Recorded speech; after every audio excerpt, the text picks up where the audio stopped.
المجید والفرقان الحمید اعوذ باللہ من الشیطان الرجیم بسم اللہ الرحمن الرحیم یا ایہا الرسل کلوا من الطیبات واعملوا صالحا انی بما تعملون علیم۔ وقال اللہ تعالی فی مقام آخر وَكُلُوا مِمَّا رَزَقَكُمُ اللَّهُ حَلَالًا طَيِّبًا۔ صدق اللہ مولانا العظیم وصدق رسولہ النبی الکریم۔ مولا یا صلی وسلم دائما ابدا علی حبیبک خیر الخلق کلہم هو الحبیب الذی ترجى شفاعتہ لکل حول من الاحوال مقتحمی۔ حمد اور صلاۃ کے بعد لائق صد احترام معزز اور مکرم حاضرین و سامعین، اللہ رب العزت کا شکر ہے کہ جس کی عطا کردہ توفیق خاص سے ہم آج جناب محترم میاں محمد منیر صاحب کے اس آستانہ پر آپ کے گھر میں اس خوبصورت محفل میلاد مصطفیٰ صلی اللہ علیہ وسلم میں حاضر ہیں۔ اللہ رب العزت کی بارگاہ میں دعا ہے کہ اللہ تبارک و تعالی ہماری حاضری کو اپنی بارگاہ میں شرف قبولیت عطا فرمائے۔ سب سے پہلے تو میاں صاحب کو اور آپ کے تمام گھر والوں کو اور آنے والے معزز حاضرین کو صمیم قلب سے مبارکباد پیش کرتا ہوں اور دعا گو ہوں کہ اللہ رب العزت آپ کی محبتوں کو اور آپ کی کوششوں کو اپنی بارگاہ میں شرف قبولیت عطا فرمائے۔ بلا تمہید آج کی مبارک مجلس میں چند باتیں عرض کرنا چاہتا ہوں۔ موضوع گفتگو کے طور پر قرآن مجید کی 2 آیات بینات کو آپ کے سامنے پڑھنے کی سعادت حاصل کی ہے۔ پہلی آیت سورہ المومنون کی آیت نمبر 51 ہے اور دوسری آیت سورہ المائدہ کی آیت نمبر 88 ہے۔ تو بنیادی طور پر ان 2 آیات کے تناظر میں آج کے مضمون کو ہم سمجھیں گے اور پھر ضرورت کے مطابق کچھ اور آیات کا بھی اس کے ساتھ ہم انشاءاللہ اضافہ کریں گے۔ آج جو بات بتانا چاہتا ہوں، جس مضمون پہ چند باتیں بتانا چاہتا ہوں، وہ یہ ہے کہ یہ جو ہم نیک اعمال کرتے ہیں جسے ہم اعمال صالحہ بولتے ہیں، صالح اعمال جس کا ذکر قرآن مجید میں بار بار آتا ہے۔ جب بھی اللہ رب العزت نے قرآن مجید میں ایمان کی بات کی تو ایمان کے بعد عمل صالح کا ذکر کیا۔ سورہ والعصر چونکہ بہت چھوٹی صورت ہے اور ہر ایک شخص کے سامنے یہ سورہ گزرتی ہے، اسی کو اگر لے لیں تو اللہ تبارک و تعالی نے فرمایا والعصر ان الانسان لفی خسر الا الذین آمنوا وعملوا الصالحات۔ تو جہاں بھی ایمان کا ذکر کیا اللہ نے صرف ایمان تک بات نہیں رکھی، آگے فرمایا وعملوا الصالحات، جنہوں نے اعمال صالح کیے، نیک اعمال کیے۔ تو یہ جو نیک اعمال ہیں، اعمال صالح، کیا عمل صالح کر لینے سے کیا وہ عمل اللہ کی بارگاہ میں قبول ہو جاتا ہے؟ تو آج ہم نے یہ بات سمجھنی ہے قرآن کی روشنی میں، یہ جو اعمال صالحہ ہیں ان کی قبولیت کا راز کیا ہے۔ ہم نماز پڑھتے ہیں، نماز عمل صالح ہے۔ قرآن کی تلاوت کرتے ہیں، یہ عمل صالح ہے۔ کوئی شخص حج پہ جاتا ہے تو یہ بھی عمل صالح ہے۔ کوئی عمرہ کرتا ہے تو یہ بھی عمل صالح ہے۔ کوئی زکوٰۃ دیتا ہے تو یہ بھی عمل صالح ہے۔ کوئی تسبیح پڑھتا ہے تو یہ بھی عمل صالح ہے۔ کوئی داڑھی رکھتا ہے تو یہ بھی نیک عمل صالح ہے۔ کوئی ٹوپی یا پگڑی باندھتا ہے تو یہ بھی عمل صالح ہے۔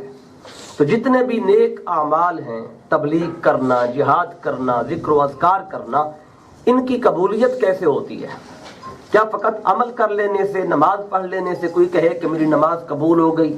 کوئی حج پہ جائے، اپنا خرچہ کرتا ہے، جاتا ہے، آتا ہے، وقت لگاتا ہے، تو کیا حج کر کے آ جانے سے اس کا حج قبول ہو جاتا ہے؟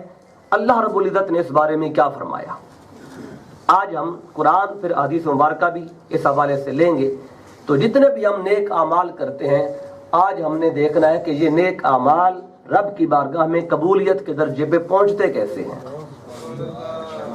آج کا مضمون نہایت ہی عام ہے، چونکہ یہ روزمرہ کے ہمارے معاملات ہیں۔ ابھی آپ نے عشاء کی نماز پڑھی ہوگی یا بعض آپ نے پڑھنی ہوگی، اس سے پہلے مغرب پڑھی آپ نے۔ دن میں 5 نمازیں ہیں جو اللہ رب العزت نے ہم پہ فرض کی ہیں۔ پھر رمضان آتا ہے تو ہم 1 مہینہ سال میں روزے بھی رکھتے ہیں۔ تو حج جس پہ فرض ہو، جو صاحب استطاعت ہو، وہ جاتا ہے حج بھی کرتا ہے۔ تو یہ صبح و شام کے روزمرہ کے ہمارے اعمال ہیں جنہیں کیے بغیر ہم زندگی بسر نہیں کر سکتے۔ اگر ہم یہ اعمال نہیں کر رہے تو پھر ہماری زندگی جانوروں کی طرح ہو جائے گی۔ تو اس لیے آئیے اس بات کو سمجھتے ہیں۔ اللہ رب العزت نے ارشاد فرمایا یا ایھا الرسل، فرمایا اے میرے رسولو۔ رسول رسول کی جمع ہے، تو جو رسول ہوتا ہے وہ نبی بھی ہوتا ہے، کیونکہ نبوت پہلے ہوتی ہے، رسالت اس کا اگلا درجہ ہے۔ تو جب اللہ رسول کہہ رہا ہے تو مطلب کیا ہے؟ اس حکم میں نبی بھی شامل ہے۔ یا ایھا الرسل، اے میرے رسولو، کلوا من الطیبات، طیبات میں سے کھاؤ، وَاعْمَلُوا صالحا، اور عمل صالح کرو، انی بما تعملون علیم، اللہ فرماتا ہے کہ میں وہ سب کچھ جانتا ہوں جو تم کرتے ہو۔ اب یہ آیت کا جو متن اور اس کا ترجمہ آپ نے سماعت کیا، اب اس پہ تھوڑا سا ہم نے غور کرنا ہے کہ اس میں اللہ رب العزت نے کون سی ایسی بات ارشاد فرمائی جس میں اعمال کی قبولیت کا راز ہے۔ یہ پہلی آیت ہے، اس کو تھوڑا سا سمجھنا ہے، پھر ہم دوسری آیت کی طرف بڑھیں گے۔ اللہ تعالیٰ نے فرمایا یا ایھا الرسل، اے میرے رسولو، کلوا من الطیبات، طیبات میں سے کھاؤ، وَاعْمَلُوا صالحا، اور پھر عمل صالح کرو۔ اب دیکھیں کہ عمل صالح کا ذکر اللہ نے بعد میں کیا، کلوا من الطیبات کا ذکر اللہ نے پہلے کیا۔ یعنی کہ جو کھانا پینا ہے، جو مشروب ہے، کوئی روٹی ہے، کوئی پانی ہے، کوئی جوس ہے، کوئی چائے ہے، جو بھی ہے، کلوا من الطیبات، کھانے پینے کا ذکر اللہ نے پہلے رکھا، عمل صالح کا ذکر اللہ نے بعد میں رکھا۔ تو اب اس میں اشارہ کیا ملتا ہے کہ اللہ تبارک و تعالیٰ پہلی بات یہ بتانا چاہتا ہے کہ عمل صالح بعد میں دیکھتا ہوں، پہلے دیکھتا ہوں کہ انہوں نے کھایا ہوا کیا ہے، انہوں نے پیا ہوا کیا ہے۔ تو جس جسم کے ذریعے انہوں نے نیک عمل کرنا ہے، وہ جسم کون سے غذا پہ پلا بڑھا ہے۔ جس زبان سے انہوں نے میرا نام لینا ہے، نماز پڑھیں گے، کھڑے ہوں گے اور ثنا پڑھیں گے، پہلے اللہ یہ دیکھتا ہے یہ زبان کس رزق پہ پلی ہے، اور پھر اللہ دیکھتے ہیں جو ہاتھ اٹھا رہا ہے تکبیر تحریمہ کے لیے، یہ ہاتھ کس رزق سے اس درجے تک پہنچے ہیں۔ تو اللہ تبارک و تعالی کھانا پینا پہلے دیکھتا ہے، پھر وہ قدم جو مسجد کی طرف چل کے گئے ہیں، اللہ پہلے دیکھتا ہے کہ یہ قدم جو جس کے ذریعے چل کے آیا ہے، یہ جسم، یہ وجود کس رزق سے پلا بڑھا ہے۔ اللہ اپنے عبادت کو بعد میں دیکھتا ہے، انسان کے کھانے پینے کو پہلے دیکھتا ہے۔ فرمایا اگر کلوا من الطیبات، اگر تمہارا کھانا پینا طیب ہے تو پھر عمل کرو گے نیک عمل، تو وہ عمل اللہ کی بارگاہ میں قبولیت کے درجے کو آئے گا۔ اگر تمہارا کھانا پینا طیبات میں سے نہیں ہے تو عمل جتنا بھی کرو وہ عمل قبولیت کے درجے کو نہیں پہنچتا، کیونکہ پہلی شرط ہے کلوا من الطیبات، کہ طیبات میں سے کھاؤ۔ اب کوئی سوچ سکتا ہے کہ یہ تو اللہ نے انبیاء کو حکم دیا، انبیاء کو، کیا یہ اللہ نے اہل ایمان کو بھی ساتھ حکم ہے کہ نہیں؟ اب جو اللہ رب العزت اپنے پیغمبروں کو حکم دیتا ہے، پیغمبروں کو جو حکم دیتا ہے اللہ، اس میں امت کو بھی حکم مل جاتا ہے، لیکن اس کے لیے بھی میں ایک آیت کریمہ آپ کے سامنے پیش کرتا ہوں جس میں اللہ رب العزت نے ایمان والوں کو الگ سے بھی فرمایا ہے، الگ سے حکم دیا۔ فرمایا یا ایھا الذین آمنوا، فرمایا اے ایمان والو، کلوا من الطیبات، فرمایا کہ اے ایمان والو تم طیبات میں سے کھاؤ۔ اب یہ اللہ رب العزت ایمان والوں سے بھی ارشاد فرما رہا ہے کہ ایمان، صرف یہ بات اللہ نے اپنے پیغمبروں تک نہیں رکھی بلکہ ایمان والوں کو بھی اس میں شامل کر دیا۔ فرمایا یا ایھا الذین آمنوا کلوا من الطیبات، اے ایمان والو تم طیبات میں سے کھاؤ۔ اور ایک مقام پہ یا ایھا الناس کہہ کے بات کی، جس میں کل انسانیت کو خطاب کیا، ہر انسان کو، لیکن ہر انسان کے ساتھ اس کا ذکر میں بعد میں کرتا ہوں۔ ایمان والوں کو فرمایا سورہ البقرہ کی آیت نمبر یہ 172 ہے، فرمایا یا ایھا الذین آمنوا کلوا من طیبات ما رزقناکم، فرمایا کہ طیبات میں سے کھاؤ ما رزقناکم، جو ہم نے تمہیں رزق دیا۔ اب یہ حکم صرف انبیاء کو نہیں تھا بلکہ ایمان والوں کو بھی یہ حکم دیا کہ تم بھی وہ رزق کھاؤ جو طیب ہے۔ اب یہ ایمان والوں کو بھی حکم آ گیا۔ تو آج کل تو ہر بندہ یہی کہتا ہے کہ حلال کھانا چاہیے، حلال کھانا چاہیے۔ جس سے پوچھو وہ کہتا میں حلال کھا رہا ہوں، میں حلال کما رہا ہوں۔ تو اللہ رب العزت یہاں حلال کی بات نہیں کر رہا، اللہ یہاں طیب کی بات کر رہا ہے۔ یہ فرق عام طور پہ ذہنوں میں نہیں آتا۔ جس بھی شخص سے پوچھیں وہ کہے گا میں حلال کما رہا ہوں، وہ کہے گا میں حلال کھا رہا ہوں۔ اللہ یوں فرما دیتا یا ایھا الذین آمنوا کلوا من حلال، اے ایمان والو حلال میں سے کھاؤ، تو بات سمجھ میں آ جاتی۔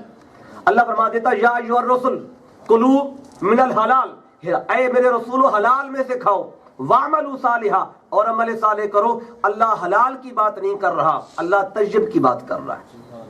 تو آپ کہیں گے یہ طیب اور حلال میں کوئی فرق ہے؟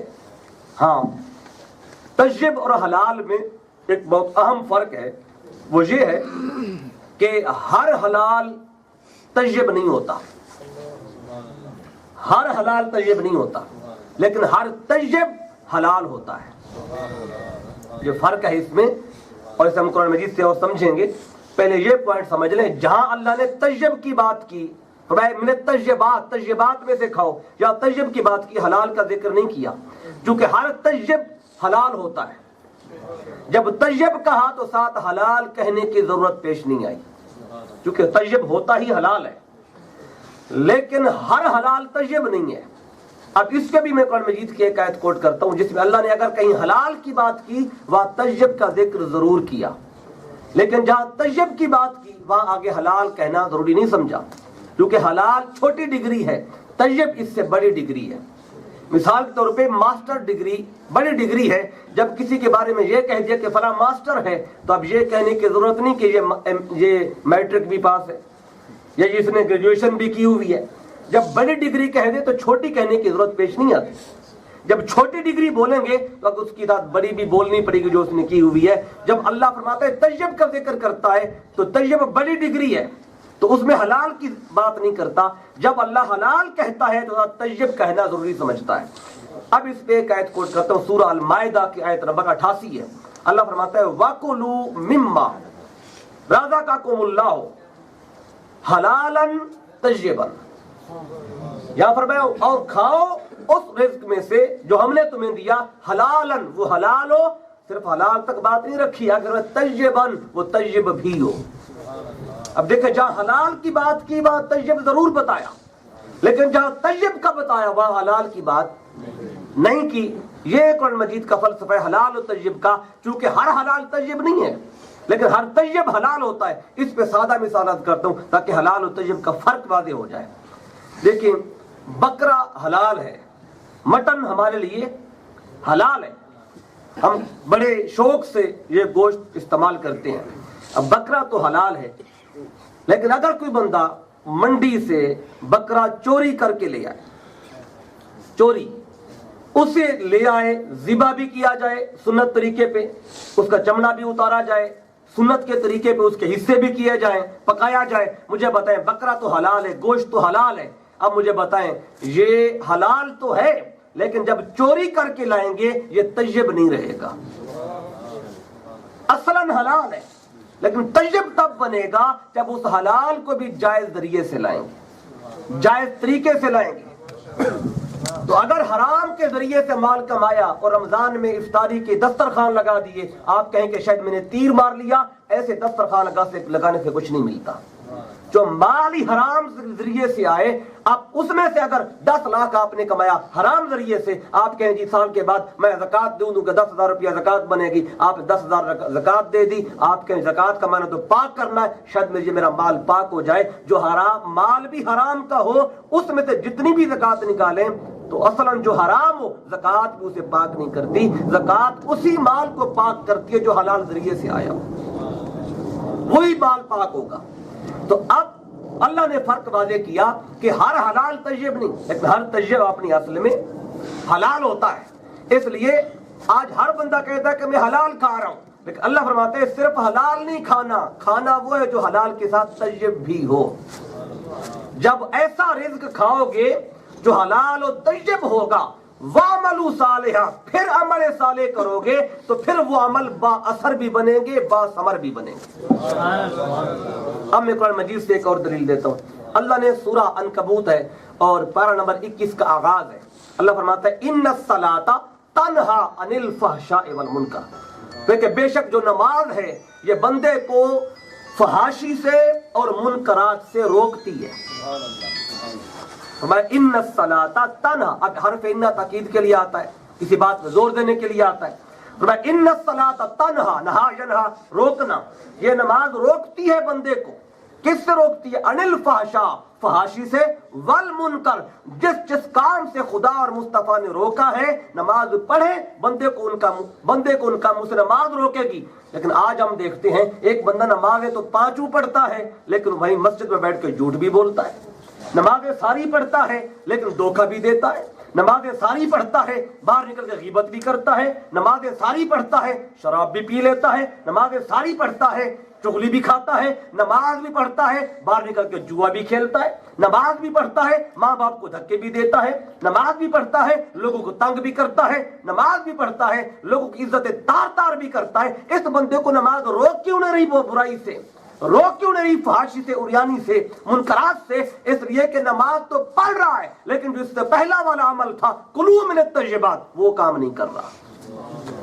تو جو نماز رزق کے حلال و طیب کے بغیر پڑھی جائے وہ نماز بھی اپنا اثر کھو دیتی ہے۔ اس لیے آج نمازیں بھی پڑھی جا رہی ہیں، روزے بھی رکھے جا رہے ہیں، حج بھی کیے جا رہے ہیں، عمرے بھی ہو رہے ہیں، بلکہ ہر سال نمازی پہلے سے بڑھ رہے ہیں، ہر سال حاجی پہلے سے بڑھ رہے ہیں، ہر سال روزہ دار پہلے سے بڑھ رہے ہیں، ہر سال مسجدیں بھی پہلے سے بڑھ رہی ہیں، ہر سال مدرسے بھی بڑھ رہے ہیں، مسلمانوں کی تعداد بھی بڑھ رہی ہے، علماء کی تعداد بھی بڑھ رہی ہے، درس قرآن بھی ہو رہے ہیں، محافل بھی بڑھ رہی ہیں، ہر سال محافل کی تعداد بھی زیادہ ہو رہی ہے، علماء کی تعداد بھی زیادہ ہو رہی ہے، طلباء بھی بڑھ رہے ہیں، مسلمان بھی بڑھ رہے ہیں، حاجی نمازی بڑھ رہے ہیں، لیکن فحاشی اس سے اور بڑھ رہی ہے، عریانی اور بڑھ رہی ہے، منکرات کی طرف اور بڑھ رہے ہیں۔ کیوں؟ کہ نیک عمل تو ہو رہا ہے، جس شے نے اعمال کو نیک اور صالح بنانا تھا، رب کی بارگاہ میں قبولیت کے درجے پہ لے جانا تھا، جس شے نے اعمال کو با اثر اور با ثمر بنانا تھا، ہم نے پہلی سیڑھی کو چھوڑ دیا، آگے چل پڑے۔ رب فرماتا ہے کلوا من الطیبات، جب آپ پاکیزہ رزق کھاؤ گے پھر تمہارا عمل صالح بن کے قبولیت کے درجے پہ میری بارگاہ میں آئے گا۔ آج دیکھ لیں اپنے معاشرے میں، ہم پوری دنیا میں نگاہ دوڑا کے دیکھ لیں، نیک اعمال میں کمی نہیں آئے گی۔ قرآن پڑھنے پڑھانے والے بھی بہت ہیں، نمازیں پڑھنے پڑھانے والے بھی بہت ہیں، لیکن جو پہلا حکم خدا دیتا ہے اس کو پورا کرنے والے کتنے ہیں؟ اور یہ وجہ ہے کہ جب تک رزق طیب اور حلال نہ ہو تو بندہ جتنی بھی دعائیں مانگے رب دعائیں بھی رد کرتا ہے۔ اب حدیث صحیح کی طرف چلتے ہیں۔ حضرت سعد بن ابی وقاص رضی اللہ تعالیٰ عنہ، ایک صحابی میرے آقا صلی اللہ علیہ وسلم کے، عرض کیا حضور میں دعائیں مانگتا ہوں، دعائیں کہاں چلی جاتی ہیں؟ دعائیں جتنی مانگیں دعا کرتے رہتے ہیں لیکن وہ اثر نہیں دکھاتی۔ حضور کوئی عمل بتائیں، کوئی طریقہ بتائیں، کوئی وظیفہ بتائیں، میں دعا مانگوں اللہ میری دعا قبول کر لے۔ میرے آقا فرماتے ہیں اے میرے صحابی، نسخہ میں بتاتا ہوں، وظیفہ میں بتاتا ہوں، عمل تو کر لے تیری دعا قبول ہو جائے گی۔ عرض کیا حضور وہ کون سا طریقہ ہے؟ میرے آقا فرماتے ہیں یا سعدو، فرمایا اے سعد اطب مطعمک تکن مستجاب الدعوہ، فرمایا اے سعد لقمہ حلال و طیب کر لے، تو جو بھی دعا مانگے گا اللہ تیری دعا قبول کر لے گا۔ اطب مت، فرمایا اطب مطعمک، اپنے مطعم کو پاک کر لے، طیب کر لے۔ یا بھی میرے آقا نے حلال کی بات نہیں کی، طیب کی بات کی۔ فرمایا کہ جب لقمہ تیرا طیب ہوگا، جو طیب و حلال خود ہوتا ہے، تو میں پھر جو بھی دعا مانگے گا تیری دعا رب کی بارگاہ میں قبولیت کے درجے پہ پہنچے گی۔ اب یہ وجہ ہے آج دعائیں منگوائی بھی جا رہی ہیں، خود بھی مانگی جا رہی ہیں، کعبے کے خلاف پکڑ کے دعائیں کر رہے ہیں۔ اب حدیث پاک سنا تو سے مسلم کے حدیث پاک کتاب الزکات میں، اگر کعبے کا غلاف بھی پکڑا ہوا ہو اور جسم میں رزق حلال و طیب نہ ہو، رب تب بھی دعا واپس بھیج دیتا ہے۔ کعبے کا غلاف پکڑا ہوا ہو، جب یہ آیت اتری یا ایھا الذین آمنوا کلوا من طیبات ما رزقناکم، تو اس وقت میرے آقا صلی اللہ علیہ وسلم نے اس کا ساتھ ذکر کیا۔ حضرت ابو ہریرہ وہ بیان کرتے ہیں کہ میرے آقا نے یہ آیت پڑھی، اس کے بعد فرمایا ثم ذکر الرجل، ایک شخص کا میرے آقا نے ذکر کیا، یطیل السفر، فرمایا وہ شخص بڑا لمبا سفر کر کے آتا ہے۔ لمبا سفر کیا؟ دور سے چل کے حرمین آتا ہے، مکہ شریف تشریف لاتا ہے، تو وہاں آ کے کیا کرتا ہے؟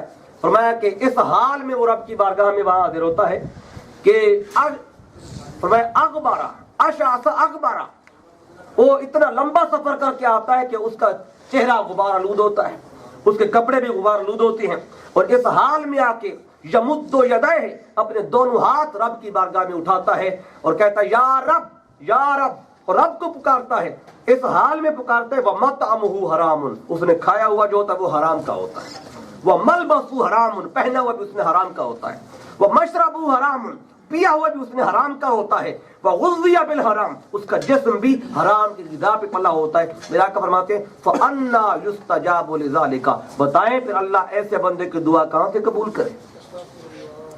تو کہ جس کا جسم، جس کے کپڑے، جس کا کھانا پینا یہ حرام رزق پہ ہو، وہ کعبے کا غلاف بھی پکڑ لے، میرے آقا فرماتے ہیں تب بھی اللہ اس کی دعائیں رد کر دیتا ہے۔ دعائیں قبول تب ہوتی ہیں جب پہلا کام پورا ہوتا ہے، اور آج ادھر توجہ نہیں جاتی، انسان اس کی طرف توجہ نہیں کرتا، میں جو پی رہا ہوں یہ کہاں سے آیا ہے، جو کھا رہا ہوں یہ لقمہ کہاں سے آیا ہے، جو آگے اعمال کی قبولیت کا آگے جس پہ مدار ہوتا ہے۔ اب ایک اور حدیث پاک جس میں حضرت عبداللہ ابن عمر رضی اللہ تعالیٰ، یہ تو کھانے پینے کی بات تھی، اب آپ کیا فرماتے ہیں؟ جو ہم کپڑے پہنتے ہیں، کپڑے پہنے بغیر تو عبادت نہیں ہوتی، حج پہ جائیں گے احرام باندھنا ہے، نماز پڑھیں گے اپنا لباس مکمل رکھنا ہے، پردہ ڈھانکنا ہے، اس کے بغیر نیک عمل نہیں ہوگا۔ تو فرمایا حضرت عبداللہ ابن عمر، آپ فرماتے ہیں من اشتری ثوبا بعشرۃ دراہم، میں کسی شخص نے کپڑا خریدا، اس کی قیمت تھی 10 درہم، وفی درہم من حرام، اس میں سے 9 حلال کے تھے، 1 درہم حرام کا تھا۔ تو میرے آقا فرماتے ہیں لم یقبل اللہ عز وجل ما دام علیہا، جب تک وہ کپڑا اس کے جسم پہ رہتا ہے جس میں 1 درہم حرام کا ہو، 9 حلال کے ہوں، تو جب تک وہ کپڑا جسم پہ ہو اللہ اس بندے کی نماز قبول نہیں کرتا۔ جب تک وہ کپڑا جسم پہ ہے نماز قبول نہیں ہوگی، چاہے جتنی اہتمام سے پڑھے، خشوع و خضوع سے پڑھے، کیونکہ جو پہن کے کھڑا ہوا ہے، جو اپنے جسم کا جسے حصہ لقمہ کھا کے کھڑا ہوا ہے، اللہ یہ شے پہلے دیکھتا ہے پھر اپنی عبادت کو پرکھتا ہے۔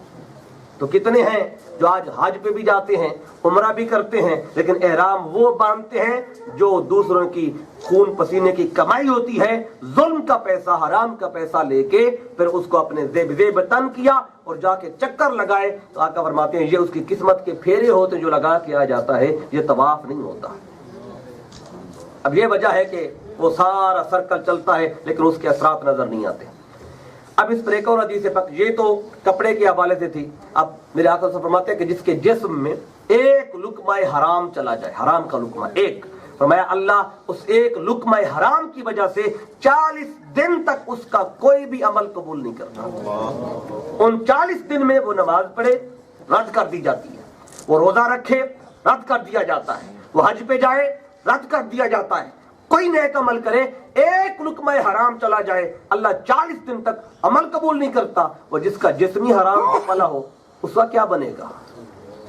اس لیے حالات نہیں بدلتے، اس لیے زوال کی طرف لوگ جا رہے ہیں، جو کی تھی سکسس کی اس کی طرف توجہ نہیں گئی۔ اگر اہل ایمان اپنے لقمے کو حلال و طیب کر لیں، میں سمجھتا ہوں پھر ان کے اعمال خوشبودار بنیں گے، ان اعمال سے بھی خوشبو آتی ہے، اس انسان سے بھی پھر خوشبو آتی ہے، لیکن اگر یہ چیز نہ ہو پھر اعمال بھی بدبودار ہوتے ہیں، اپنا اثر چھوڑ جاتے ہیں۔ جب میرے آقا صلی اللہ علیہ وسلم نے صحابہ کی یہ تربیت کر دی نا حلال و طیب کی، کہ حلال جائز ذریعے سے اگر حلال کو لائیں گے وہ طیب بنے گا، نہیں تو نہیں بنے گا، تو جب یہ تربیت ہو گئی تو پھر میرے آقا کے صحابہ میں انقلاب کیسا آیا، اس پہ آپ کو ایک حدیث پاک سناتا ہوں۔ حضرت ابو دردہ رضی اللہ تعالیٰ عنہ میرے آقا کے جلیل القدر صحابی ہیں، مدینہ شریف میں میرے آقا صلی اللہ علیہ وسلم کا معمول تھا جب میرے آقا نماز پڑھاتے، نماز پڑھانے کے بعد صحابہ کی طرف رخ ادھر پیچھے کر لیتے، یہ سنت طریقہ میرے آقا صلی اللہ علیہ وسلم کا تھا۔ جب صبح کی نماز کے بعد یہ طریقہ، صبح کی نماز کے بعد جو ہی سلام پھیرتے حضور اپنا رخ پیچھے صحابہ کی طرف کر لیتے اور کچھ دیر گفتگو فرماتے. اور لمبی نہیں ہوتی گفتگو, طویل نہیں ہوتی ہماری طرح کہ گھنٹہ گھنٹہ 2 گھنٹے 1.5 گھنٹے بات ہو, نہیں, طویل نہیں ہوتی تھی, مختصر مگر جامع ہوتی تھی. ایک جملے میں میرے آقا صلی اللہ علیہ وسلم اتنا کچھ بتا دیتے کہ زندگی کے جو معاملات ہیں ان کے لیے کافی ہو جاتا. تو مختصر سی گفتگو آقا فرماتے. تو ہر روز میرے آقا کا یہ طریقہ تھا, جو ہی نماز ختم ہوتی میرے آقا ادھر رک کر کے گفتگو فرماتے. تو حضرت ابو دردہ رضی اللہ تعالیٰ عنہ, ان کا یہ معمول تھا کہ جو ہی میرے آقا سلام پھیرتے حضور گفتگو شروع کرتے, یہ چپکے سے اٹھ کے گھر چلے جاتے. ایک دن ایسے کیا, صحابہ نے دیکھا باقی سارے بیٹھے, یہ اٹھ کے چلے. دوسرے دن ایسے ہوا, آقا نے سلام پھیرا تو یہ اٹھ کے پھر گھر چلے گئے. تیسرے دن بھی ایسے ہوا تو صحابہ کرام میں آپس میں ایسے چیم گوئیاں شروع ہو گئیں. ہم سارے بیٹھے رہتے ہیں, حضور کا خطاب سنتے ہیں, کوئی طرح لمبا چوڑا بھی خطاب نہیں ہوتا. کیا وجہ ہے؟ کیا ابو درداء کو مصطفیٰ کی اس تبلیغ کی ضرورت نہیں رہی, خطاب سننے کی ضرورت نہیں رہی؟ کیا وجہ ہے؟ جب انہیں آپس میں سوال اٹھے تو ایک دن میرے آقا صلی اللہ علیہ وسلم نے خود ابو درداء کو جب اٹھنے لگے تو بٹھا دیا, اے ابو درداء ذرا بتا تو صحیح, تو اٹھ کے چلا کیوں جاتا ہے؟ اب اس کا مطلب یہ نہیں تھا کہ حضور نہیں جانتے تھے, حضور تو اندر دل میں خیال اٹھتا تھا وہ بھی جان لیتے تھے, وہ بھی حضور جان لیتے تھے. اس پہ حدیث پاک سن لیں, پھر اس کو پورا کرتا ہوں. ایک صحابی جن کا نام تھا حضرت وابصہ رضی اللہ تعالیٰ عنہ, وہ کہتے ہیں میں ایک دن آقا کی مجلس میں حاضر ہوا, حضور گفتگو فرما رہے تھے, صحابہ بیٹھے ہوئے تھے, مسجد نبوی فل تھی. کہتے ہیں میں جو ہی آیا, کیونکہ آداب یہ تھے کہ جب محفل ہو رہی ہوتی جو آخر میں آتا جہاں جگہ ملتی بیٹھ جاتا, یہ آداب تھے. اور صدر محفل کو یہ اختیار ہے کہ آخر میں بھی اگر کوئی آئے اسے چاہے تو آگے سٹیج پہ بلا لے, یہ صدر محفل کو اختیار ہوتا ہے. تو کہتے ہیں میں آیا, پیچھے پیچھے جہاں جگہ ملی, جہاں جوتے رکھے تو لوگوں کو, میں دروازے کے اندر بیٹھ گیا. تو میرے آقا نے جو ہی مجھے وہاں بیٹھا دیکھا, آقا فرماتے اے وابصہ ذرا آگے آ جا. تو کہتے ہیں میں اٹھا اور تھوڑا سا آگے جا کے پھر بیٹھ گیا. تو آقا نے پھر فرمایا اے وابصہ اور آگے آ جا. کہ میں اٹھا اور آگے چلا گیا. حضور نے تیسری بار فرمایا اے وابصہ اور آگے آ جا, ادن منی, اور میرے قریب آ. تو حضرت وابصہ کہتے ہیں میں حضور کے اتنا قریب ہوا کہ میرے گھٹنے حضور کے گھٹنوں سے مل گئے. اتنا قریب چلا گیا کہ میرے گھٹنے مصطفیٰ کے گھٹنوں سے مل گئے. فرماتے ہیں, کہتے ہیں کہ میں اس دن اپنی قسمت پہ ناز کر رہا تھا کہ میرے گھٹنے حضور گھٹنوں کو ٹچ کر رہے تھے. جو ہی قریب پہنچا, اب سارے صحابہ یہ منظر دیکھ رہے تھے. میرے آقا نے فرمایا اے وابصہ سوال پوچھنے آئے ہو نا؟ سوال پوچھنے آیا ہوں. عرض کیا حضور سوال پوچھنے آیا ہوں, سوال پوچھنے آیا ہوں. تو عرض کیا سوال پوچھنا ہے. میرے آقا نے فرمایا کہ اے وابصہ جو تو نے سوال پوچھنا ہے تو بتائے گا تو نے کیا پوچھنا ہے یا میں بتا دوں تو نے کیا پوچھنا ہے؟ تو وابصہ کہتے ہیں حضور اگر آپ بتا دے تو پھر تو کیا ہی بات ہے. میرے آقا فرماتے ہیں اے وابصہ تو خیر اور شر کے بارے میں پوچھنے آیا ہے نا, تو اچھائی اور برائی کے بارے میں پوچھ رہا ہے؟ حضور ہاں میں نے خیر اور شر کا ہی پوچھنا تھا, میں نے اچھائی اور برائی کا پوچھنا تھا. تو میرے آقا فرماتے ہیں اے وابصہ اچھائی کیا ہے, برائی کیا ہے, خیر کیا ہے, شر کیا ہے, یہ میں بتا دوں یا تو خود بتا دے؟ کہنے لگے حضور اگر مجھے خود پتا ہوتا تو پوچھتا کیوں آپ سے؟ میرا آقا ان کے سینے پہ ہاتھ پھیرا, فرمایا اے وابصہ استفتِ من قلبک, اپنے دل سے فتویٰ لے. جس بات کو تیرا دل کہے وہ اچھی ہے وہ اچھی ہوگی, جس بات کو تیرا دل کہے یہ بری ہے وہ بری ہوگی. کیونکہ انسان سوچے جو بھی دل ضرور گواہی دیتا ہے, جو کرنے والا کام ہو انسان کا دل بتاتا ہے, ضمیر بتاتا ہے تو نے اچھا کر رہا ہے یا غلط کر رہا ہے. تو میرے آقا دل میں خیال اٹھا نا, آپ نے دیکھا حضور وہ بھی جان گئے. تو ابو درداء رضی اللہ تعالیٰ عنہ سے میرے آقا نے فرمایا ابو درداء ذرا ان کو بتاؤ تم اٹھ کے چلے کیوں جاتے ہو, ان کے دلوں میں سوالات اٹھ رہے ہیں. تو حضرت ابو درداء کہنے لگے حضور آپ کو تو پتہ ہے کہ آج کل مدینہ میں سحری کے وقت ٹھنڈی ہوا چلتی ہے, اور جب ٹھنڈی ہوا چلتے جو کھجوریں پک چکی ہوں اس ہوا کے چلنے سے گر پڑتی ہیں. کہتے ہیں میرے ساتھ بھی یہی معاملہ ہے. میرے ساتھ جو گھر ہے میرے ہمسائے کا, اس میں ایک کھجور کا درخت ہے, اس کی کچھ ٹہنیاں میرے گھر میں جھکی ہوئی ہیں, اور جب ہوا چلتی ہے صبح صبح ٹھنڈی تو جو کھجوریں پک چکی ہوں میرے گھر میں گر پڑتی ہیں. میں صبح ابھی اندھیرا ہوتا ہے آپ کی تقریر سنے بغیر خطاب سنے بغیر جلدی سے واپس جاتا ہوں اور ابھی اندھیرا ہوتا ہے وہ کھجوریں اٹھا کے ساتھ والے گھر میں پھینک دیتا ہوں کہیں ایسا نہ ہو میں یہاں آپ کا خطاب سنوں میرے بچے اٹھ جائیں اور وہ کھجور اٹھا کے کھا لیں کیونکہ وہ کھجور ان کے لیے حلال تو ہے پر طیب تو نہیں ہے نا. یہ طیب تو تب بنے گی جب وہ گھر والے اجازت دیں گے. بچے چھوٹے وہ تو کھا لیں گے اور وہ کھجور کے جسم کا حصہ بن گئی تو پھر تو کوئی عمل کرتے رہیں 40 دن تک عمل قبول نہیں ہوتا. جب آقا نے تربیت کر دی حلال و طیب کی تو پھر صحابہ کے اندر یہ انقلاب آ گیا, یہ تبدیلی آ گئی. آج بتائیں ہمارا کیا طریقہ کار ہے؟ ہمیں اگر کوئی چیز کہیں سے مل جاتی ہے ہم تو کہتے ہیں کہ بس اگر کوئی ہمارے جیسا بندہ بازار سے گزر رہا ہو, یہاں کی بات تو میں نہیں کرتا, میں اپنے ملک کی بات کرتا ہوں, وہاں جو صورتحال ہے یہاں کے لوگ تو بہت اچھے ہیں, تو وہاں اگر رات کے 12 بجے سردیوں کا موسم ہو, اگر کوئی 2-4 لوگ چل رہے ہوں, اچانک کوئی غریب بندہ دکان بند کیے بغیر گھر چلا جائے بھول جائے اور فروٹ وغیرہ باہر پڑے ہوں نظر آ رہے ہوں, تو پھر وہاں کیا ہوتا ہے اگر کوئی دیکھ لے رات کے 2 بجے بازار میں بندہ ہے کوئی نہیں, دکان بھی کھلی ہوئی ہے, فروٹ بھی رکھے ہوئے ہیں, وہ کہتے ہیں اللہ نے آج ہمیں چھپر پھاڑ کے دے دیا.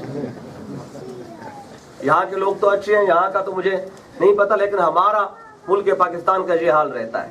تو کہتے ہیں اللہ نے ہمیں چھپر پھاڑ کے دے دیا ہے, ہمارا حال تو یہ ہوتا ہے. تو پھر جب یہ حال ہو پھر وہ پھل کھائے جائیں, وہ رزق کھایا جائے, تو پھر وہ اصلاً تو سیب ہوں, کیلے ہوں, جو بھی ہو, مینگو ہوں, حلال تو ہیں پر طیب تب بنیں گے جب اسے جائز ذریعے سے حاصل کریں گے. جب ایسا رزق پیٹ میں جاتا ہے وہ لقمہ حرام بن جاتا ہے, اور یہ اگر جسم میں چلا جائے پھر اگر انسان 40 دن تک عمل کرتا رہے اللہ اس کا عمل قبول نہیں کرتا, رد کر دیا جاتا ہے. تو اس پہ ایک بہت حسین ایک واقعہ ہے, اس بات کو سمجھانے کے لیے آپ نے اکثر آپ نے سنا ہوگا لیکن میرے گفتگو سے ریلیونٹ ہے, بڑی خاص بات ہے اس میں جس کی طرف آپ کی توجہ چاہوں گا. ایک نوجوان تھے, وہ نہایت بھوک کی حالت میں, کثیر ان کو بھوک محسوس ہو رہی تھی بڑی کثرت کے ساتھ, کچھ کھانے کو مل نہیں رہا تھا.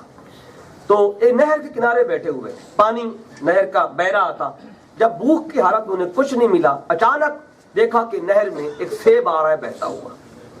سیب پہ نگاہ پڑی, اس جوان نے جلدی سے سیب دیکھا تو ایک اندر کرن روشن ہو گئی, امید کی کہ کچھ کھانے کو مل جائے گا, تو فوراً سیب نکال لیا اور کھا لیا. جب سیب کھا بیٹھے پھر خیال آیا جو سیب میں نے کھایا ہے یہ حلال تو تھا پر طیب تو نہیں تھا نا میرے لیے.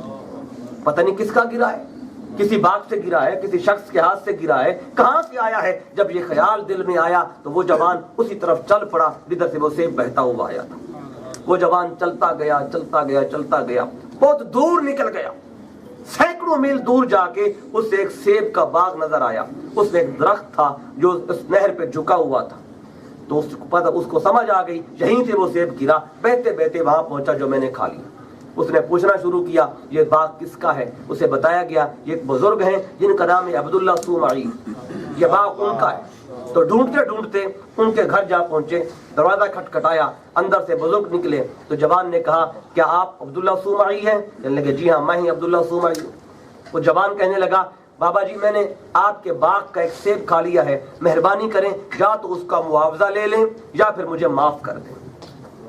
تو بزرگ نے کہا کہ جوان یہ بتاؤ وہ سیب تم نے کھایا کہاں پہ ہے, کہاں کھایا ہے جو اس کی یہاں پہ اس کو جائز اور اپنے لیے طیب اور حلال کرانے آئے ہو. تو جوان نے کہا بابا جی میں فلاں جگہ پہ فلاں علاقے میں بیٹھا تھا, سیب بہتا ہوا آیا نہر میں تو میں نے کھا لیا, بعد میں مجھے خیال آیا کہ میں نے کیا کیا ہے, بھوک کی حالت میں تھا. تو جب بزرگ نے عبداللہ صومعی نے یہ بات سنی تو کہنے لگے, دل میں سوچا کہ یہ جوان سینکڑوں میل سے جہاں چل کے آیا کھڑا ہے, وہ سمجھ گیا یہ عام بچہ نہیں یہ کوئی ہیرا ہے. جس کو یہ خیال ہے ایک سیب کھا لیا فکر لاحق ہو گئی, سینکڑوں میل چل کے آیا اس سیب کو طیب اور حلال کرانے کے لیے. بزرگ نے کہا جوان یہ سیب ایسے تو معاف نہیں ہوگا, اس کا معاوضہ دینا پڑے گا. تو جوان نے کہا بابا جی معاوضہ نہ دینا ہوتا تو یہاں کیا کرنے آتا, معاوضہ دینے تو آیا کھڑا ہوں, آپ حکم کریں کیا قیمت ہے اس کی. اب بزرگ نے کہا جوان اس کی قیمت یہ ہے کہ جس باغ کا تو نے سیب کھایا ہے 12 سال تک تجھے اس باغ کی رکھوالی کرنی پڑے گی. اگر 12 سال اس کی رکھوالی کرے گا تو پھر میں تجھے سیب معاف کر دوں گا.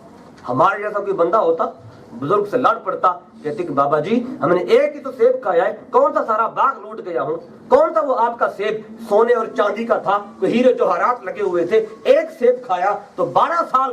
ہاں اگر کسی کی شے بغیر اجازت کے کھا لیں, اب مالک کی مرضی ہے, جتنا چاہے گا معاوضہ دینا پڑے گا, جو مانگے گا دینا پڑے گا.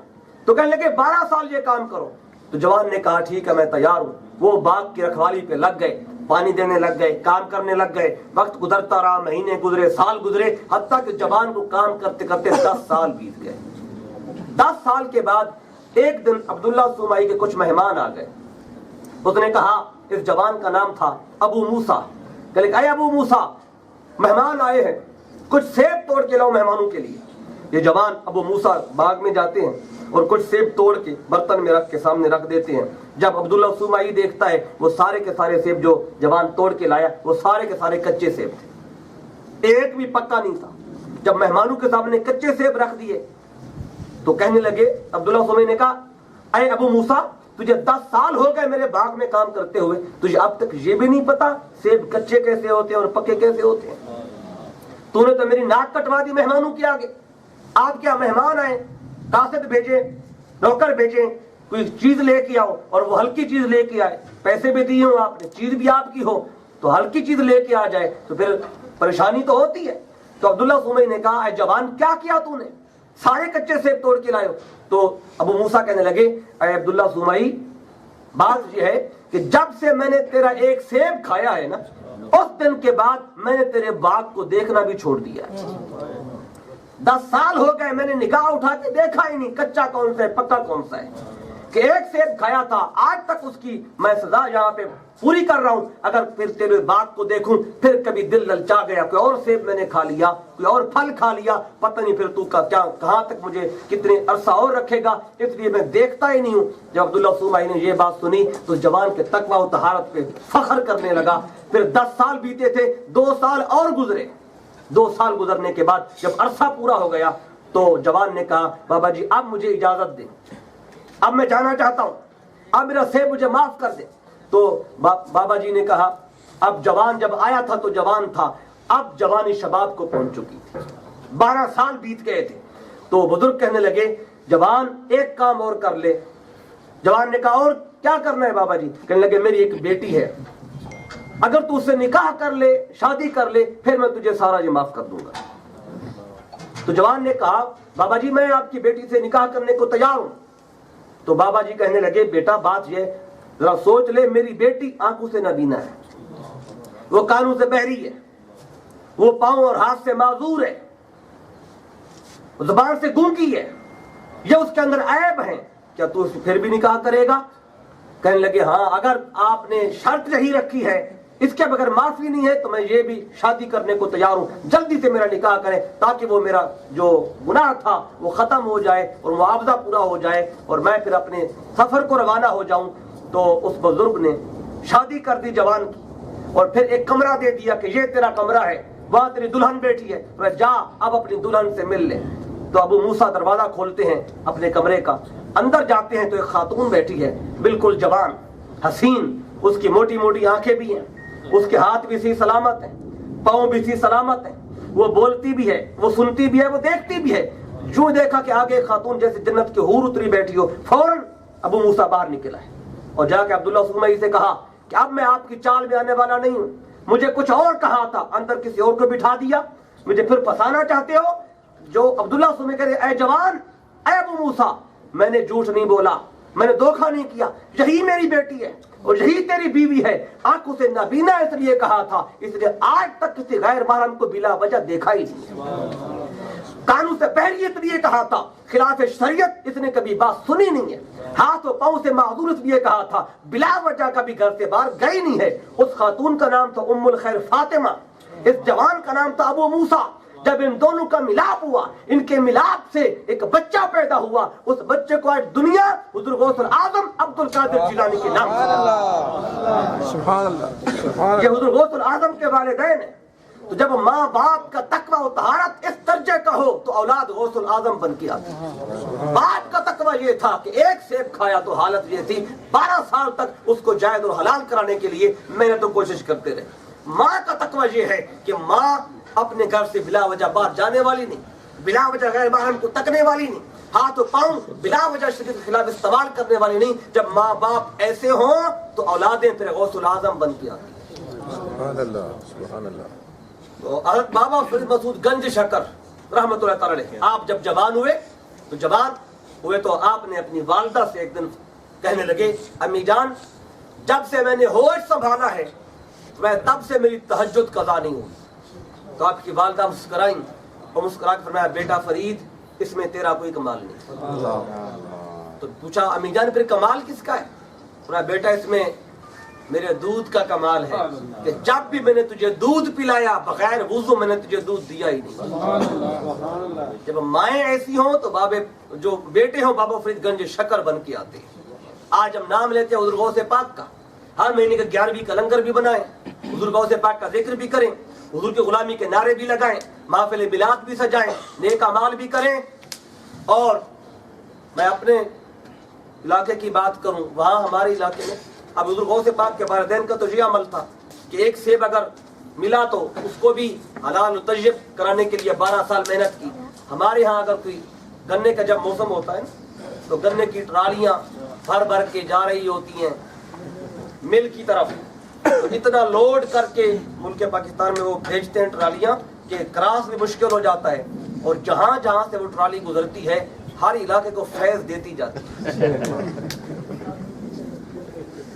ایک بچہ جاتا ہے کھینچتا ہے, دوسرا کھینچتا ہے, جوان وہ بھی کھینچ رہا ہے, بچے بھی کھینچ رہے ہیں, بزرگ بھی کھینچ رہے ہیں. اور جس کا بچہ زیادہ گنے کھینچ کے لائے تو اس کا باپ اسے برا بلا نہیں کہتا بلکہ اس کو شاباش دیتا ہے, بیٹا میں تجھے سست سمجھتا تھا, تو سب سے آگے نکل گیا, تو نے تو کمال کر دیا. جب تربیت ایسی ہو پھر جب بچے جوان ہوتے ہیں ماں باپ کو سنتے نہیں ہیں, ان کی بات نہیں مانتے, ان کا ادب نہیں کرتے, پھر وہ علماء کے پاس جاتے ہیں, والدین اولیاء کے پاس جاتے بھی دعا کریں, بیٹے بات نہیں مانتے, تربیت اچھی نہیں ہے. بھئی تربیت تو تب ہوتی جب اس کے جسم میں لقمہ حلال و طیب ڈالتا, اس وقت وہ جو بھی کھاتا رہا جو پیتا رہا تو نے توجہ ہی نہیں کی. اب اگر وہ برا بھلا کہتے ہیں, گالیاں دیتے ہیں والدین کو, بات نہیں مانتے, اگر اولاد کے جسم میں لقمہ حلال و طیب ڈالیں ہو ہی نہیں سکتا اولاد نافرمان ہو جائے. کبھی ایسا نہیں ہوگا, یہ تجربہ کر کے دیکھ لیں. تو اس لیے یہ لقمہ حلال و طیب ملتا بڑی مشکل سے ہے, مشقت سے ملتا ہے, مشقت سے ملتا ہے. مولا علی شیر خدا علیہ السلام آپ سے مروی ایک حدیث پاک, اور یہ حدیث قدسی ہے. میرے آقا صلی اللہ علیہ وسلم فرمایا کہ اللہ تعالیٰ فرماتا ہے کہ جو بندہ کیونکہ رزق حلال و طیب مقدار میں تھوڑا ہوتا ہے, بہت کم لوگ ہیں جن کو رزق حلال و طیب ملا اور مقدار میں زیادہ ہو, بہت کم ایسے ہوتے ہیں, ملتا ہے لیکن بہت کم کو ایسا ملتا ہے. اکثریت جو ہے انہیں تعداد مقدار میں رزق کم ملتا ہے. حدیث پاک میں میرے آقا نے فرمایا کہ اللہ تعالیٰ فرماتا ہے جو بندہ میرے تھوڑے دیے ہوئے رزق پہ راضی ہو گیا, میرے تھوڑے دیے ہوئے رزق کے حلال و طیب پہ جو بندہ راضی ہو گیا, اللہ فرماتا ہے میں قیامت کے دن اس کے تھوڑے عمل سے راضی ہو جاؤں. اگر اعمال قیامت کے دن اس کے کم پڑ گئے نیک اعمال لیکن رزق کے حلال و طیب تھوڑا ملتا تھا اس پہ راضی رہتا تھا, میرے آقا فرماتے ہیں اللہ فرمائے گا کہ میں اس کے تھوڑے عمل سے راضی ہوں. اگر تنگی ہے رزق کے حلال و طیب میں تو پھر میرے آقا نے آگے بشارت بھی دی ہے, اور اس پہ ایک حدیث پاک جو مشکاۃ شریف میں موجود ہے, تو اس میں حضرت ابو ہریرہ آپ بیان کرتے ہیں میرے آقا نے فرمایا کہ ان من الذنوب ذنوبا, میرے آقا فرماتے ہیں کہ گناہوں میں سے کچھ گناہ ایسے ہیں لا تکفرہ الصلاۃ ولا الصیام ولا الحج ولا العمرہ. میرے آقا فرماتے ہیں گناہوں میں سے انسان جو گناہ کرتا ہے ایسے بھی گناہ ہیں جن کا کفارہ نہ نماز بنتی ہے, نہ روزہ بنتا ہے, نہ حج و عمرہ بنتا ہے. مطلب نمازیں پڑھیں وہ گناہ معاف نہیں ہوتا, روزے رکھیں وہ کیا وہ گناہ معاف نہیں ہوتا, حج کر کے آئے وہ گناہ پھر بھی معاف نہیں ہوتا, عمرہ کریں پھر بھی معاف نہیں ہوتا. صحابہ بیٹھے تھے حضور وما یکفرھا, حضور اس کا کفارہ کیا کیسے ہوگا, وہ گناہ معاف کیسے ہوگا؟ تو تب میرے آقا فرماتے ہیں الہموم فی طلب المعیشہ, رزق کی حلال و طیب میں جو تکلیف اٹھاتے ہو, مشقت برداشت کرتے ہو, یہ مشقت وہ گناہ بھی معاف کرا دیتی ہے جو نماز نہیں معاف کرا سکتی, جو روزہ نہیں معاف کرا سکتا, جو حج و عمرہ نہیں معاف کرا سکتا. اس لیے رزق کے حلال و طیب کمانے والا, ریڑھی لگانے والا, فاقے کرنے والا حاجیوں سے بھی آگے چلا جاتا ہے. نمازیوں سے بھی آگے چلا جاتا ہے، کیونکہ حج اور عمرہ کرنے والوں کے وہ گناہ معاف نہیں ہوتے جو رزق اور تجب کرنے والوں کے گناہ اللہ معاف کر دیتا ہے۔ مشقت تو آتی ہے لیکن اللہ تبارک و تعالیٰ اس میں پھر آگے نوازتا بھی ہے، عطا بھی فرماتا ہے۔ اس لیے اللہ تبارک و تعالیٰ نے ہمیں ایک کامیابی کی کنجی قرآن مجید میں بتائی ہے۔ فرمایا یا ایھا الرسل کلوا من الطیبات، اے میرے رسولوں کو بات کر کے اللہ نے اہل ایمان کو یہ پیغام دیا کہ طیبات میں سے کھاؤ، وَاعْمَلُوا صَالِحًا، اس کے بعد عمل صالح کرو۔ اگر ایسا کر کے پھر عمل صالح کرو گے تو پھر تمہارے اعمال با اثر بھی بنیں گے، با ثمر بھی بنیں گے۔ اگر انسان، آخری بات عرض کرتا ہوں، اگر انسان رزق کے حلال و طیب حاصل کر لے، اپنے جسم کا ان کو وہ لقمہ اس کا جسم کا حصہ بنے جو حلال بھی ہو طیب بھی ہو، تو کیا پھر نماز پڑھے نیک عمل کرے کیا عمل قبول ہو جائے گا؟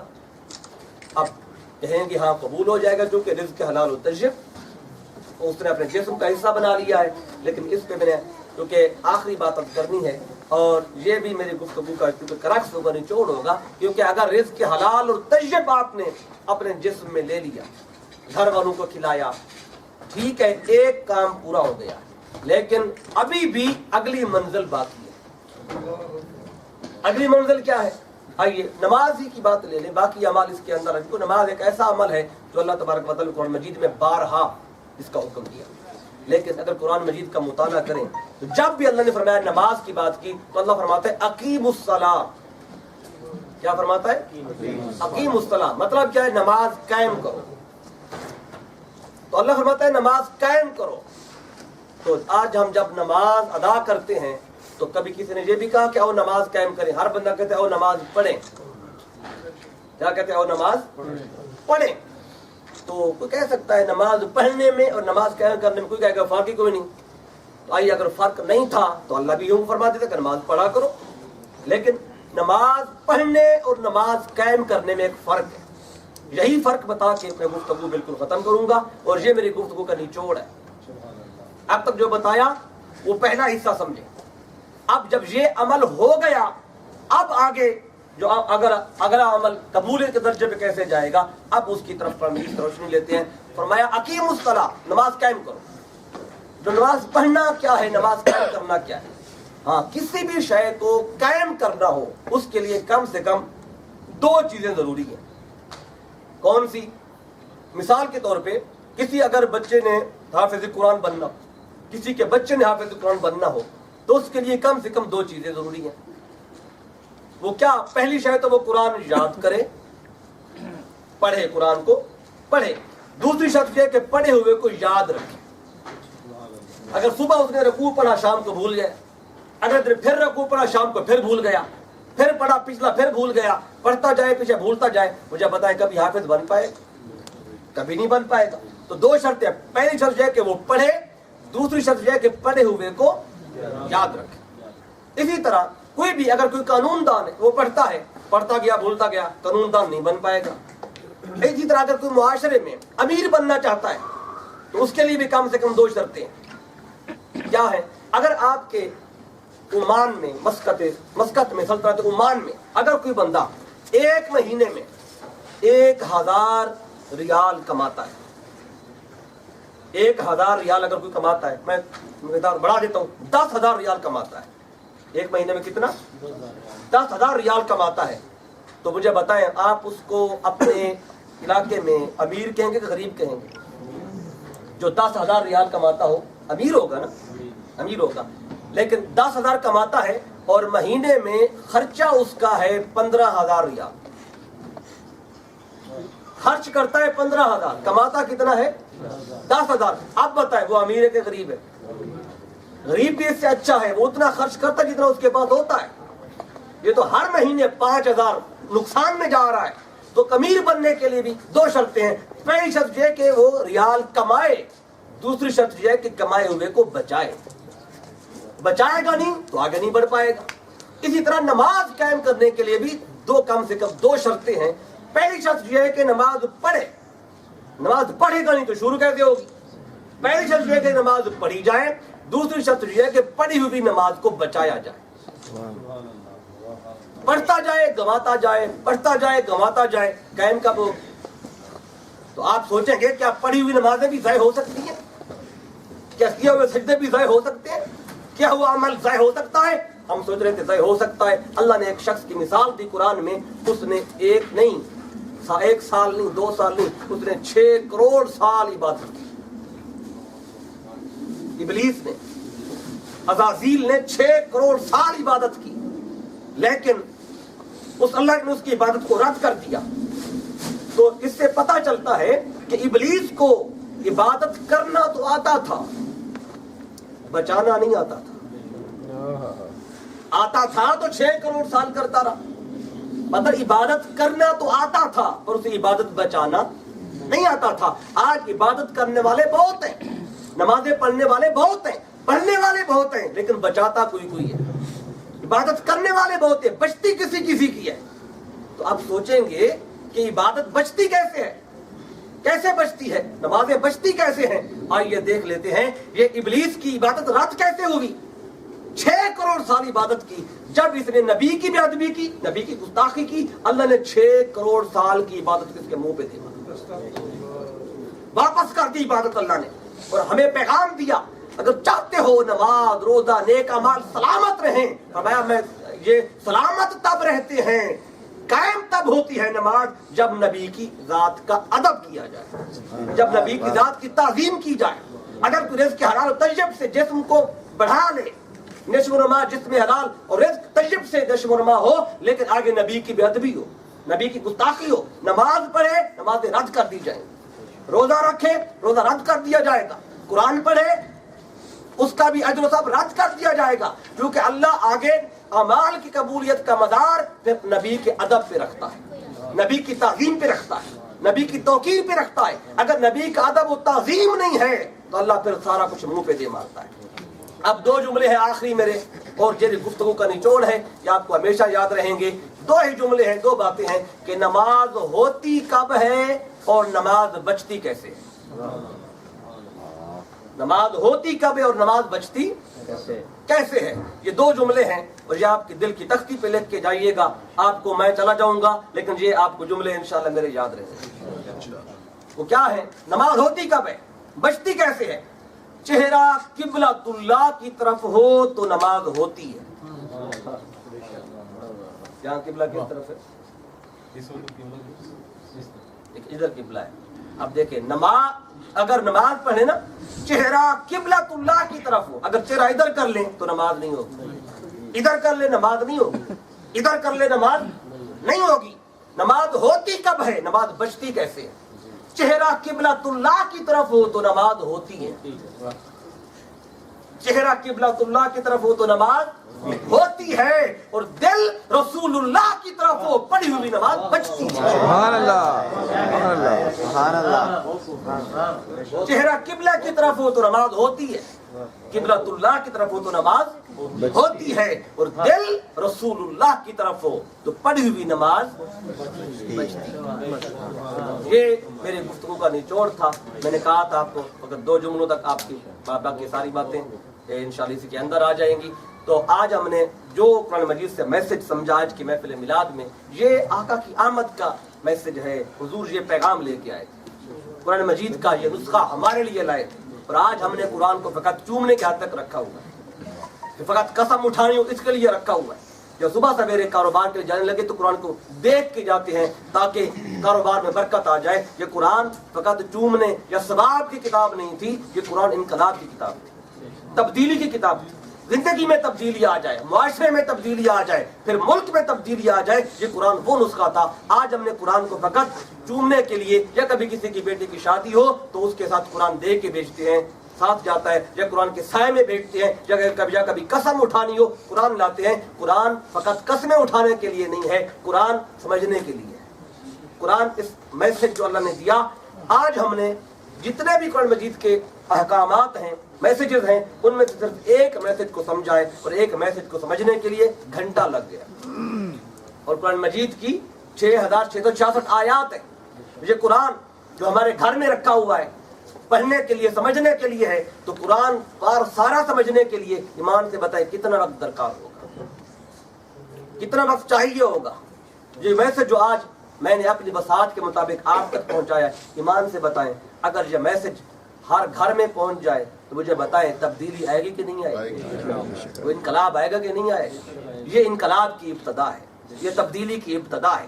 ہر بندہ اگر اپنی ذات سے اس کا آغاز کر دے، میں سمجھتا ہوں دھرتی، سارا علاقہ، ہر جگہ یہ مدینہ منورہ کا رول ماڈل بن جائے گا، اور یہ سارا فحشیاں، عریانیاں، نافرمانی، منکرات، ہر شے سے انسان دور ہوتا جائے گا اگر انسان اس نسخے کو اپنا لے، جس کو آج ہم نے مختصر انداز میں ڈسکس کیا ہے۔ تو میں اسی پیغام کے ساتھ گفتگو ختم کرنا چاہوں گا، اور یہ بات میں ہر دفعہ بتاتا ہوں کہ جو کچھ میں نے آپ کو بتایا ہے 1 گھنٹے کے اندر، اگر میری کوئی بھی بات آپ کو اچھی لگی ہو، یقین کیجئے گا اس میں میرا کوئی کمال نہیں تھا، یہ سارا کمال، یہ ساری عطا میرے قائد، میرے استاد، میرے شیخ الاسلام ڈاکٹر محمد طاہر القادری مدد اللہ علیہ، یہ آپ کے قدموں میں بیٹھنے کی خیرات۔ اور اگر میری کوئی بھی بات آپ کو اچھی نہ لگی ہو تو یقین کیجئے گا یہ میرے اندر نقص تھا کہ میں صحیح طریقے سے آپ کو بتا نہیں پایا۔ تو اللہ کی بارگاہ میں دعا ہے جو کچھ بھی ہم نے بیان کیا اور آپ نے سنا، اس پر مکمل طریقے سے ایمان لانے اور اس پر عمل کرنے کی توفیق عطا فرمائے۔ میں ایک بار پھر میاں محمد منیر صاحب کو، آپ کے تمام گھر والوں کو اور آنے والے معزز حاضرین کو سلیم قلب سے مبارکباد پیش کرتا ہوں کہ آپ نے آج کے گئے گزرے دور میں آقا کے ذکر کی مجلس سجائی ہے، اور ہم اس میں بیٹھے ہیں اور قرآن مجید کا کوئی پیغام یہاں پہ بیان ہوا اور سمجھنے کا موقع ملا۔ اللہ کی بارگاہ میں دعا ہے اللہ تبارک و تعالیٰ آپ کی کوششوں کو اپنی بارگاہ میں قبول و منظور فرمائے۔